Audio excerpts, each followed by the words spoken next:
Hello, everybody, and welcome to this episode of Rev and Reach from Pop Speed Digital Marketing LLC. I'm Lori Jo Vest, and with me is Kylie Metcalf. Hi, everybody. So, we are going to talk about social and digital strategy today. And there's a lot more to it than you might think because as people who do social media every single day, well, maybe not on the weekends, um, we're deep into what it takes to really create an effective social and digital campaigns. So I want to bring something up because I think it's just awesome. Hop water. Who else has discovered hot water? Hop water. Kylie, have you discovered hop water? It's just No, not my thing. I've never been no. like a because it's kind of beery, right? It's fizzy watery. Oh, it's just It's like fizzy sparkling water. water? Yeah, No, it's I've got never no tried it. alcohol in it. It's, I love it because it's, at the grocery store this weekend, this was what I loved. They had the 8 packs on sale for $1.47, Oh my but then they god. had them on the shelf for $8.99, and we're looking in this cart going, "Did something happen to these? They looked fine." So I picked up like 5 or 6 of them. Oh my I think god, hop that's so water would be an funny. awesome sponsor for the Rev Reach podcast, right? A little Yeah. unique, a little different. If you like fizzy water, it's fizzy water with an actual flavor instead of just a scent, right? Are you a fizzy water Okay. drinker? Not really. I don't know. I like my lemon water and stuff like that Yeah. sometimes, but I'm pretty boring with my beverages. Oh, that's funny. I heard someone say once that the flavored fizzy waters like you get from oh gosh, I can't even think of the brands right now. There's like 3 or 4 big brands and they're all LaCroix. That's the big one LaCroix that is I can huge. think of. Yeah. LaCroix is huge, right? That the strawberry flavor tastes like it might have spent a few hours in a room with a strawberry once. 'Cause it That doesn't really is taste that like is exactly how I would describe my uh-huh. feelings towards fizzy water, It has a 100%. scent. Well, hot water has a flavor, and there was a couple of guys, I guess, that got, like had kids, got into the family life, doing their business things and decided that they couldn't do the beer that they like to drink every night. So they took the hops and they made this fizzy water. So it's got more of a flavor than traditional fizzy water as opposed to just a scent. It's not real hoppy. It doesn't taste like beer. It just has a Okay. really unique flavor and it's got adaptogens and nootropics in it. So it's supposed to calm you Ooh, down. It's got L-theanine and something else in it. But I think they would be a great sponsor for the podcast. So I thought I would bring that up today just for grins. You never love know, that. right? You never know. We will be looking for sponsors someday. Not right now. We're not quite ready for that yet, but we will be. So, Kylie, what are you working on this week that you can talk about? Oh my goodness. One of the big things on the docket for this week, we kind of talked about it a lot this morning. I'm getting ready for my maternity leave. So Whoop, we whoop. are, yeah, so we're kind of getting all of our ducks in a row and figuring out like, who's gonna pick up my slack and where it needs to be picked up and stuff like that. Working on pulling some things together and Yeah. getting a bit ahead. And then, Thank yeah, you. hopefully, I mean, I know we're on the topic of strategy. Yeah. Hopefully, we have some more of those coming in pretty soon that we can dive into beforehand. Oh, yeah. So we're going to let Kylie go off and become a mom and hang out with her baby and then let us know what she wants to do and how she wants to come back. And that's happening in late August, Mhm. predictably, but maybe who knows, right? I When it know, comes to babies, they can exactly. be 2 weeks early, 2 weeks late, you Yep. know. If the doctor tells you it's only going to be a few days, don't believe him Yeah. because that just sets you up to go another 2 weeks. That's just how Right. that works. So don't believe him and don't Oh get gosh. excited about it because that usually means baby's gonna do what baby's gonna do, Yeah, right? So that's how that exactly. works. Just make no So, plans.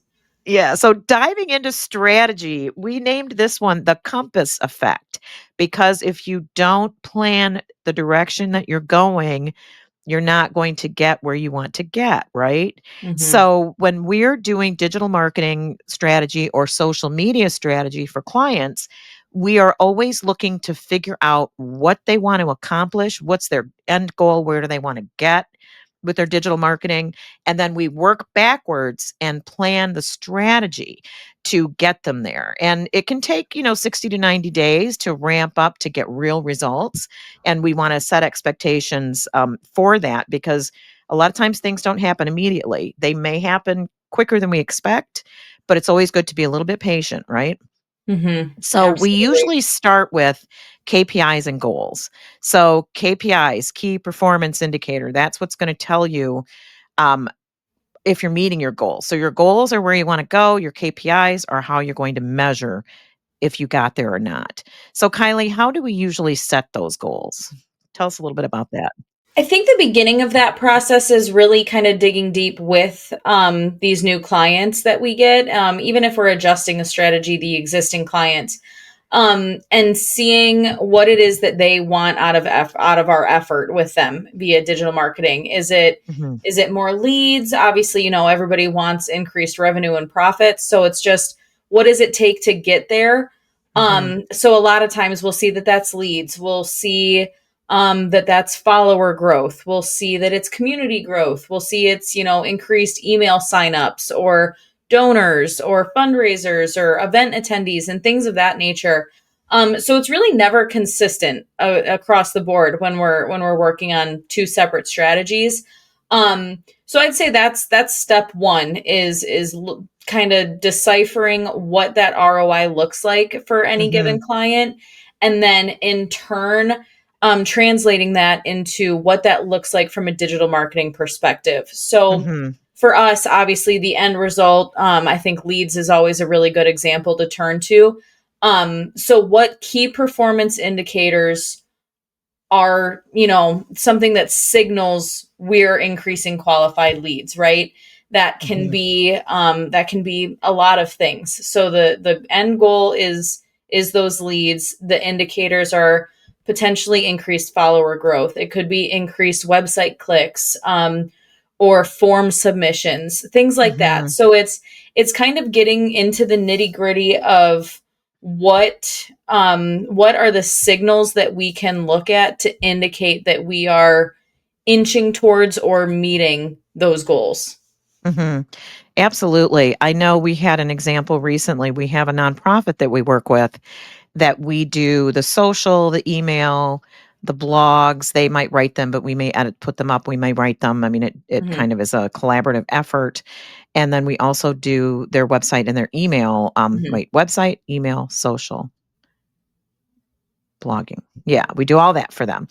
And, their KPIs are very different. They can be donations because they're nonprofit, but they're Right. also program participants. Right. The program is free, but reaching families of, that have had someone die and have children and are looking for support, it's very niche. Hmm. We also solicit volunteers for them. What I loved about this year is we had so many volunteers. We had more volunteers in preparation for recruiting campers. So we were able to actually expand the Hmm. grief camp that they have every summer because our volunteer recruitment went so well. So now we can recruit more kids. And that's always good because it furthers their mission of, supporting these kids who've had someone die. Hmm. But so the goals and KPIs usually come from the client. They come from the client working with us collaboratively. What is it you want to see happen? And we set that all up, and that goes into the strategy document. It might evolve over time. That can change. Like we have a client right now we're working with that we had originally had a KPI of applications filled out on the Hmm. website. And turns out that's not a good KPI for them because it's not working. So we're moving over to a landing page and turning it into a lead gen type effort so that we can actually converse with the leads and tell them more about the program rather than expecting them to just come in cold and start filling out the application. So KPIs and goals can change. The document itself, a strategy should be kind of a evolving thing that changes as you learn more information, as you do test and learns, as the business changes, the priorities might change. You may have new services. So it does evolve, but we want to start with at least at this moment in time, this is what we want to accomplish, and here's how we want to accomplish it.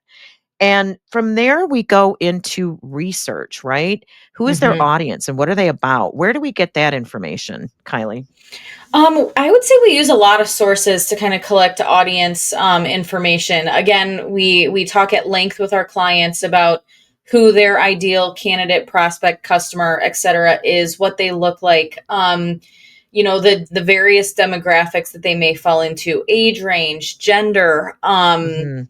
socioeconomic status, how highly educated they are, geographically, where they exist, and things like that, what they're interested in. Mhm. So again, really collaborating with our clients to kind of get that baseline. And then we've mentioned it on Rev and Reach before. Answer the Public is a great source to gain Mhm. insights on your audience. So we'll turn to that platform every now and again to build up insights on prospective audiences. Um, you know, General Google searches can be really Mhm. helpful. As we all know, the social media environment, digital marketing environment is constantly evolving, Mhm. along with consumer behaviors. So, staying up to date with studies and additional research from credible sources like I think HubSpot and Hootsuite are two of the ones we use most often Mhm. for things like Sprout this. Social. That's Sprout another good Social, one. yeah, Yeah. absolutely. So sources like that with any general kind of consensus that they're seeing in their studies about consumer behaviors, who is existing on which platforms in terms of demographics, and just digging in really deep with those credible sources with our clients, kind of going backwards even occasionally and looking at the content that previously worked well for them if we're not starting Mhm. from scratch. Who viewed it? When did they view it? Why does it seem like they viewed it? Why does it seem valuable? Things like that. So it's kind of a mishmash of being everywhere on the internet all at Mhm. once to figure out audiences. And again, Yeah. as Lori said, and this is true for every stage of a strategy, it's going to constantly change. But having that initial compass, that baseline and foundation is so important to give you direction. And then it's continuous work, right? To stay Mhm. up with the way that your audiences are shifting and evolving. And in a lot of cases, it's important because you may have several different niche audiences. For that nonprofit Lori mentioned that we work with that serves Mhm. grieving children in the community. For them, we have some content that's targeted, obviously, towards parents and families and guardians, and any leader of the family unit, whatever that looks like after the death has taken place, as well as teachers and counselors, right? Because grief Mhm. follows kids to school. So it's I would say stage one of audience development is kind of figuring out how many different audience communities you're reaching, and Yeah. then really diving in deep across the board on where they're living, who they are, and what they're doing. Mhm. And I would also throw in that Chat GPT can be a wonderful source Yes, for yeah. research. And I'll give you an example just to tell you a little bit about how this type of research works. We have a client that we target automotive engineers, very nichey, very technical Mhm. information.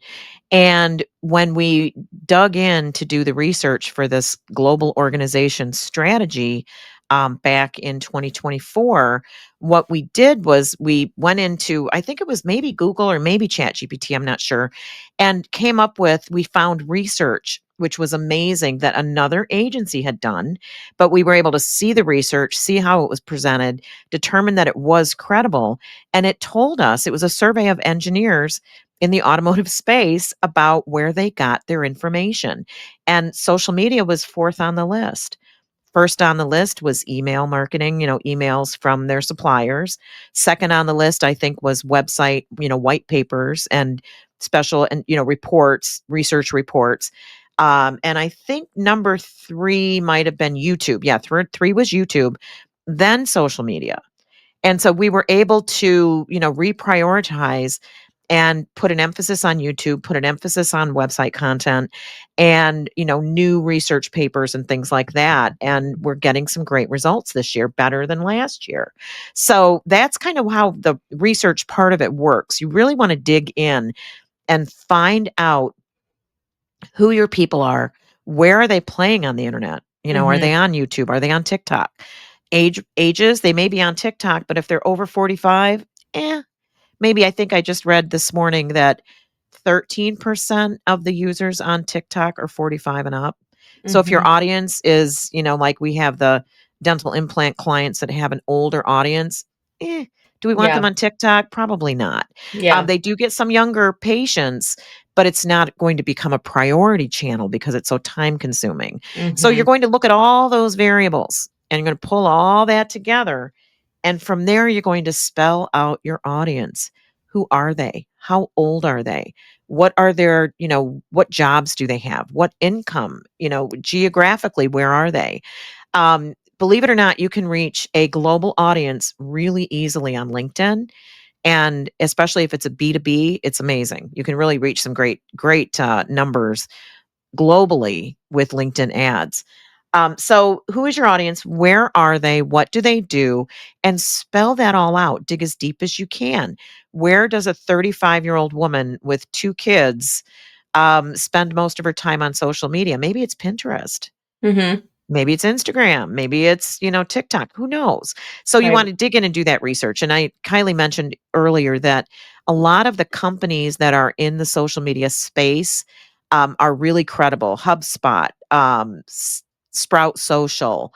Let's see, what was the other one? Hootsuite Hootsuite. is another big one. Um, Yep. and as you research, you'll start seeing the more credible sources, and it's really not too difficult to discern. Sign up for their email lists, things like that, so that you get the information as changes happen. When you're in there doing your research, sign up for their information too. It's really, really helpful. So let's see. From there, we're going to look at what type of content moves them into action, right, Kylie? What Yeah. do they need? What are they lacking? What are they asking out there on Answer the Public? Mhm. What do I just did something the other day on Chat GPT, and I asked the my agent, I think I just started calling him Alex, or Max. No, Max. I just I started love calling him that. Max this morning. So he's got to have a name. And I don't know why he's a guy, but he's a guy. So I asked Max yesterday, I think it was, what do automotive engineers, what type of information do they need the most? And it gave me a whole bunch of options. And I pulled all Mhm. those, a whole bunch of different things to look at. And I put all those together and just kind of scrolled through it. And I found one, what on this topic exists on our website, the client's website. And if it doesn't, can we create it? And it gave me this really great, very basic chart that isn't on our website anywhere, that we can now Mhm. create and put out to engineers just entering the field, I love that. newer automotive engineers that are, maybe 35 and under, right? That need the background information. So it's really interesting how you can use the tools that are out there to figure out what your audience needs, because as part of a strategy, we'll tell you, and we just constantly talk about this. If you promote constantly in your content, you will not succeed. You have to Mhm. provide helpful, useful, non promotional content that builds a relationship with your audience and helps them understand that you are the expert, the specialist, the go to. Right, Kylie? What can you add to that? Absolutely. I think exactly what you said is spot on. There's an intentional way to go about every single type of content. Does promotional marketing, kind of just very straightforward salesy type content have its place? Yeah, every now and again for sure. You need to sell, and people understand that. But I think when you really get into your content buckets and your mix and planning the type of things that you want to focus on in your social strategy, um, being very intentional, but pretty focused in the fact that everything has to have a purpose. Mhm. Not just leaving a bunch of space for things that are like goofy or fun and really don't serve your brand at all. If something silly goofy happens and you want to throw it on the story, sure, why not? Um, Mhm. but it doesn't have a place in your strategy. It just doesn't. It serves no purpose. But like Lori said, that helpful, useful content that not only builds credibility, but exactly like Lori said, builds that connection between you and your audience because you are Mhm. truly feeding them the information that's going to help them. And then by way of doing that, you're not just giving away information for free, right? You're creating that bridge, that bond between your brand and consumer, So then when, whatever issue they're facing or whatever reason that they may be interested in your brand to begin with kind of comes up in their personal life, you're the first Mhm. person that they think of, right? Because you've already helped them once without them even asking. Right. They used to call that top of mind awareness, and you try to do it Exactly. in traditional advertising by with reach and frequency. And I think they used to say somebody has to see something 5 times before they remember it. Now Mhm. that's broadcast and print. On social, if you can draw them in with helpful, useful information, you can Mhm. keep them for a while, and you can become even, more connected than I think you can get with a newspaper or television commercial. I mean, that's just my Mhm. opinion. I've been Totally around for a agree. while, so I've seen how it all works, right? And social, one of the reasons I love it is because it allows you to create that community connection. And that's Mhm. harder to do with some of the more traditional media forms. So, okay, let's see what's next. We always love to do audits. Part of our strategy process is auditing the client's social media, like what have they done in the past, like you mentioned earlier, Mhm. what worked, what didn't, and how could we make it better? Because sometimes what they're doing is okay, but add 2 or 3 things and it becomes, content that really gets results. Mhm. And we wanna look at competitors in the space and maybe surrounding spaces. So maybe if you're a dentist, you'd wanna look at dentists in your area, but you might also wanna look at, like, estheticians or, beauty spas, things Mhm. like that that are related to image that people have that maybe go to those beauty spas or have take advantage of those services, are in a higher income bracket that can afford more of your higher end, more aesthetic type services, right? Mhm. So tell us a little bit about what you see when you do audits. I know you do a ton of our audits, Kylie. Yeah, I think internal audits I truly find the most interesting because and Lori and I talk about this at length all the time.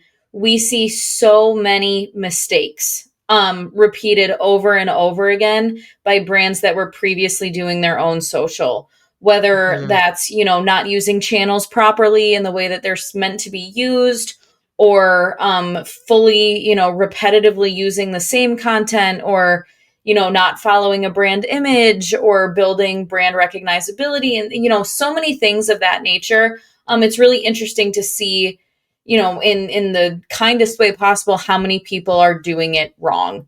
yeah. And with that, it allows us the space to kind of come in and use our expertise to say, at least at a very basic baseline, we're going to make a difference for this brand, right? By Mhm, simply making those little teeny tiny tweaks, you're already making a difference. And then our job is to go, 10 steps further beyond that and get creative, build that foundation, and take everything not just to the next level beyond, not really knowing what's going on, but getting that ROI, right, that you pay us mhm. for. So I love doing internal audits because I find it so interesting to see how many common misconceptions there are about Oh, using social media as a marketing tool, right? yeah. And then when it comes to competitive audits, I think what you said, Lori, is so spot on. And a lot of people don't do it or are a little bit hesitant about doing it when it comes to expanding the competitors that they're looking at. Exactly how you said, a dentist obviously isn't a direct competitor of an esthetician. However, that's not to say that there's not somebody out there that's in, an adjacent type space that's not doing something that you couldn't emulate that's really, really working, Yeah. or could be just tweaked a little bit to really work for you, whether it's some sort of contest or giveaway, or even just a type of content bucket that maybe if we hadn't done those audits, we wouldn't have thought of. We're not looking at competitors to copy them. We're Right. looking to see what are they doing that we would never wanna do, and what are they doing that we can make our own. That Exactly. is a cool idea, and I'll give you an example. Dana-Farber Cancer Center. I for 3 or 4 years ago, I had a client that we were doing a strategy for, and Dana-Farber Cancer Center, they were in that space, was one of the examples that we, looked at, and their Instagram channel was so cool. It was all happy patient faces Hmm. and the story of the patient. And it was just so cool to see, like, I don't know if they still do that, it's been a long time, but it was getting really good numbers, and it was something that we were able to say, "You know what, that does work." And maybe Mhm. we use doctors or maybe we do, something differently, but the faces and the happy faces, and this was before the statistic came out that happy faces increase, engagement exponentially compared to anything else you can do, right? Absolutely.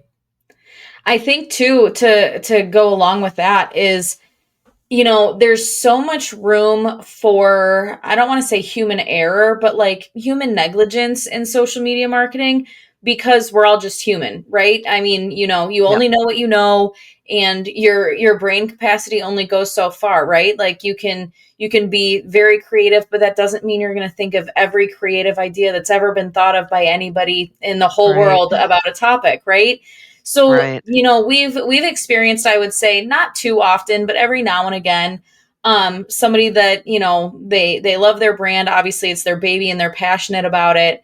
So they're a little bit proud when it comes to, using or kind of tweaking ideas that we maybe took from somebody that's in an adjacent industry or a direct competitor. And in our opinion, there's nothing wrong with that, because if we're No. not looking at competitors, if we're not staying up to date with what's working for other people, we could be missing out on some really great ideas that, we just didn't have. That's not to say we don't have other great ideas that we're going to throw in there. And, when we put our heads together internally at Pop Speed to try to create a strategy or a plan, we come up with some pretty creative things, I would say, across the Yeah, board on a regular basis. But again, that's not to say we're going to think of everything that's ever been done and worked, right? yeah, But the dentist down the street maybe has something that's working really well for them that we could yeah. try out too. Um, so I think if you're one of those people that's a little bit hesitant and kind of views that aspect of a strategy or a competitive audit as, you know, I don't know what the word I'm looking for is, maybe like taboo, or something you're Stealing a from the little hesitant. Yeah, competition, like you're stealing. copying. Yeah, you're not. It's okay to get inspiration, and Yep, we're, like Lori said, we're not saying let's slap our brand logo on here and do the exact same thing. No, of course no, not, never. But we are saying that to grow, you have to learn from others, right? And we're not above doing that. So yeah. yeah, it's always good to and you can also see how they're doing it. Which ones are the most competitive with you? How many Hmm. followers do they have? What kind of engagement do they get? Right. So, if you and what I love to do is go to the really big players Hmm. in your space, because if you the really big players usually have really high level expensive marketing departments, and if you're a smaller company that can't afford that level of marketing, you can look at the big company and go, okay, look what they're doing. Hmm. They've done the market research, they have the Yep. money to have strategists, so you can look at what they're doing and see what you can do to make it your own. Because when you even if you try to copy something exactly, hard to do. Not gonna Yeah. happen. You're a different company, you're a different organization with different people, different creative, tactics, etcetera. So, you're not copying, you're being inspired by, Yeah. and also looking to find out what works in your space, and that's never a bad thing. I think it's important to touch on too that there is a flip side to this. I would say it's a little bit less relevant when you're looking at adjacent industries like, dentist to esthetician. But if you're looking at direct competitors, regardless of your industry, you might find that they're doing some things that really, really aren't working, that you maybe thought, would be a good idea, or could be interesting to try. And if they're, if you're a restaurant and they're a similar type restaurant that's 2 blocks over and are doing, let me think of an example, and are doing An a Instagram Taco wall. Tuesday, yeah, an Yeah. Instagram wall that's just not getting any traction, but they keep posting, come take a photo, right by our butterfly wings right outside the mural, whatever. And nobody's doing it, don't bother, Yeah. because it's a similar geographic area in a similar business. Nobody's doing it, they're probably not going to do it for you either. So it Yeah. can also be, if you think that you have a great idea, a good idea to look, see if anybody else is doing it and how it's playing out for them before you kind of get into it and potentially waste your time. Yeah, absolutely. All right, so we beat that one to death, didn't we? I love it. We gave all kinds of information on that one. So the next step we take is the content planning. Now, Hmm. this is where we're digging in. We've done the research. We know what people need. We know the information they need. For example, if you're selling, and I've worked on a brand that did this, pull up potty training drawers for your little ones, little diaper things that pull up like underwear and help them learn how to use the potty. You're going to want to know, what do mothers of toddlers need? What do they need when it comes to potty training? What are their frustrations? And you may make potty training 101 one of your content buckets, Hmm. because that's what they need. Well, guess what? They need other things related to toddlers too, like how to keep a toddler busy when it's Hmm. raining outside and they are bored. They don't want to watch, they don't want to do the tablet. They don't want to play with toys. They're bored. 10 ways to keep a toddler entertained when it's raining, right? Hmm. So you can put content buckets together that not only serve your brand by giving 101 level instruction, but things that are adjacent to your brand as well. That's the helpful, useful information. And, we have a law firm client. For them, they work with immigration law, family law. We provide general content, general tips and information about planning for divorce, about how can you get your family members um to immigrate with, since you are a citizen, how does that immigration law work? Hmm. And we do a lot of that type of content to inform the people that might need that attorney services, right? Hmm. So in their strategy is the how to's, the 101s, the helpful, useful information. But you may be in several different categories. It may be a 101 about the organization. You Hmm. may decide to do a 101 about an adjacent how to. You're going to include one bucket, obviously, for straight promotion. Here's what's Right. great about us and our product. What would be a couple other ones? I mean, it depends on the client, right? It absolutely depends on the client. I think one that kind of has a way of working across the board are creatively doing testimonials. Whether it's those very direct branded graphics because somebody just wrote a really nice Google review about your business.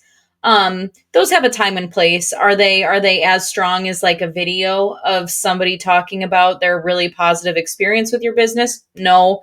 But if somebody had some really, really nice things to say in a review that's fully written, it might be worth sharing for sure. Yeah. So I think client or customer led content.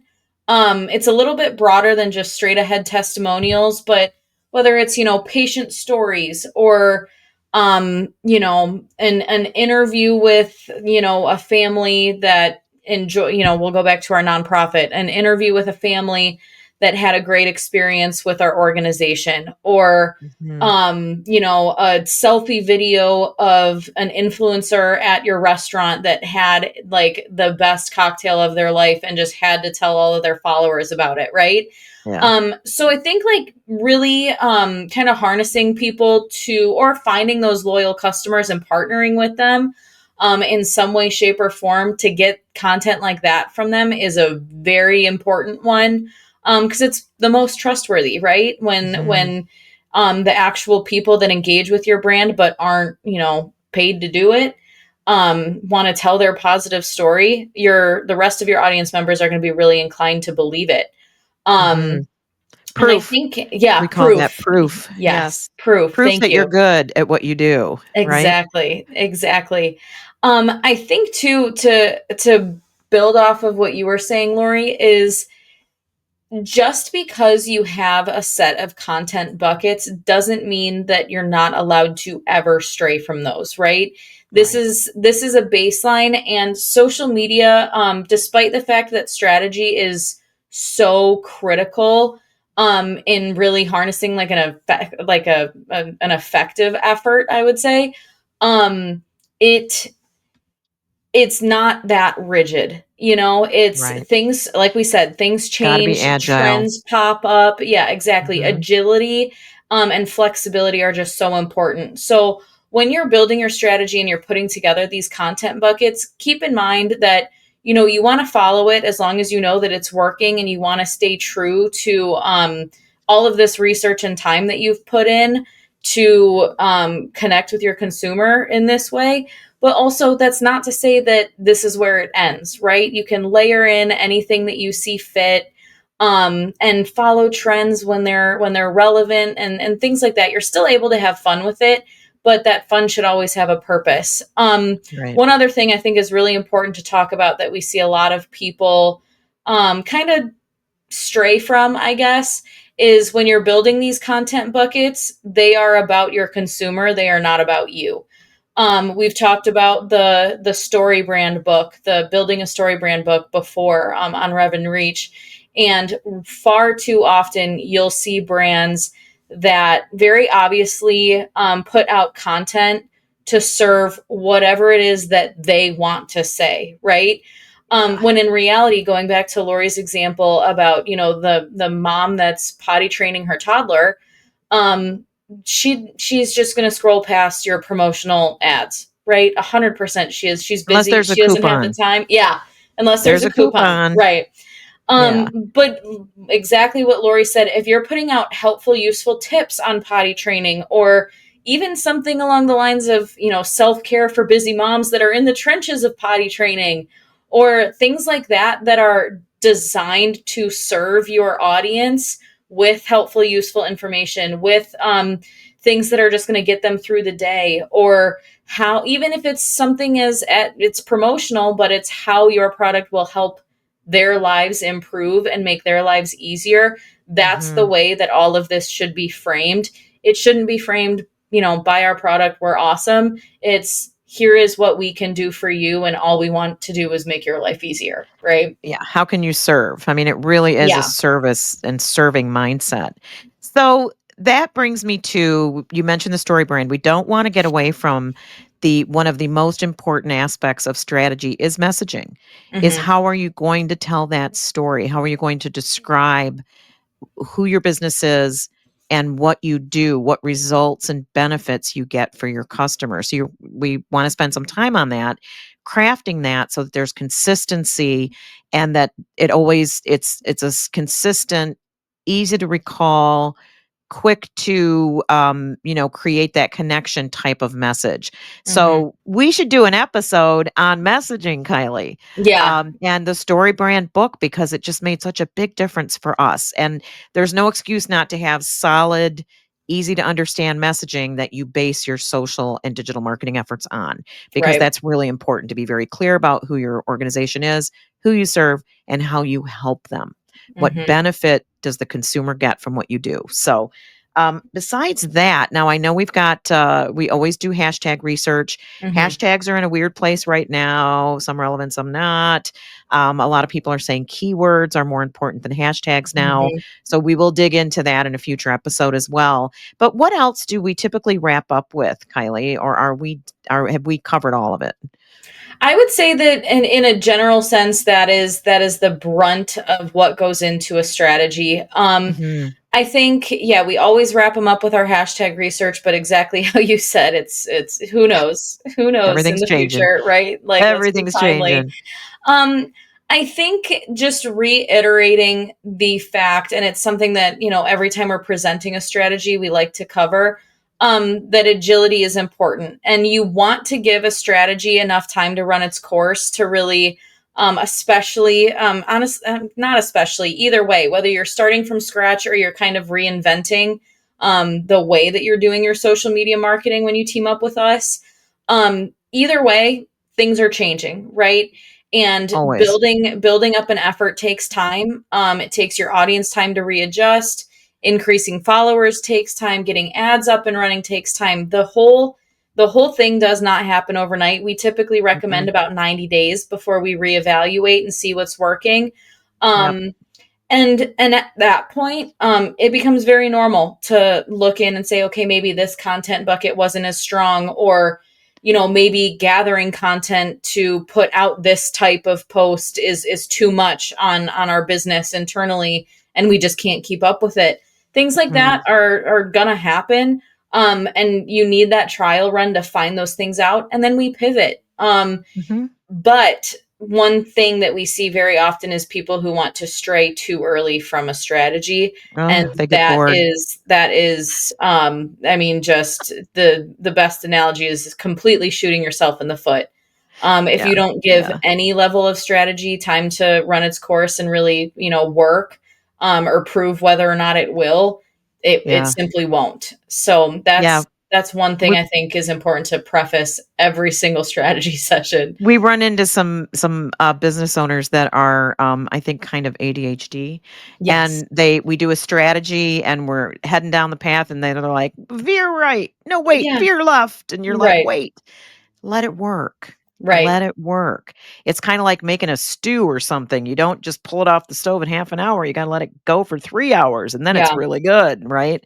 So you can't, you shouldn't regress, turn away from your strategy in 2 or 3 weeks if it's not working, Yeah. because it can take longer than that to work. Mhm. So that's what we've got. I'm gonna wrap us up on this episode. We've been, sharing all kinds of information. This is one of our longer episodes. And we'll be back soon with more helpful, useful information to help you get more ROI from your social and digital marketing efforts. If you want to know more about us, you can connect with Kylie and me on LinkedIn. We're happy to network and connect with you there. And we also have a website at popspeeddigital.com where you can learn more about us and fill out a contact form if you'd like us to get in touch. So that's what we've got for you. We'll see you soon. Thanks, everyone.